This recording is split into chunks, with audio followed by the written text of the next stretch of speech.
మాయదార్లపల్లి గ్రామానికి సమీపంలోని ఒక 2 కాలనీలు, ఒకటి నీలపాటి వారి తోట, ఇంకోటి పక్కన కుంట్లో వాళ్ళ ఇండ్లు అని చెప్పేసి ఈ 2 కాలనీలకి కలిపి ఒక 50 కుటుంబాలు ఉన్నాయి. వీళ్ళకి గత 5-10 సంవత్సరాలుగా నీటి సమస్య ఉండేది.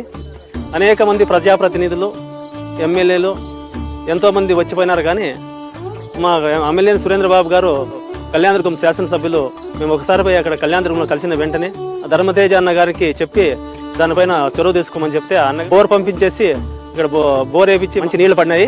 ఇక్కడ మాయదార్లపల్లికి 1 కిలోమీటర్ దూరంలో ఉన్న తోటలో ఇక్కడ 30 కుటుంబాలు జీవనం సాగిస్తున్నాయి. అక్కడ వాళ్ళకి వాటర్ ప్రాబ్లం ఎక్కువగా ఉండింది. మాకి అడిగిన వెంటనే స్పందించి ఇక్కడ బోర్ వేయడం జరిగింది. మాకి పుష్కలంగా నీళ్లు పడినాయి. సార్ గారికి ప్రత్యేక ధన్యవాదాలు తెలుపుతున్నాం. ఒక్కరోజు పోయి మా ఊర్లో ఫెస్టివల్ ఉంటే అన్న ఇట్లా ఫెస్టివల్కి ఆహ్వానించి నెక్స్ట్ మాకు తాగడానికి నీళ్లు చాలా ఇబ్బంది ఉందని అంటే సరే పంపిస్తాను పాయింట్ పెట్టించుకోండి అని చెప్పి ఒక్క రోజులోనే అడిగినాం. నెక్స్ట్ రోజు బోర్ వచ్చింది, బ్రహ్మాండమైన వాటర్ పడింది.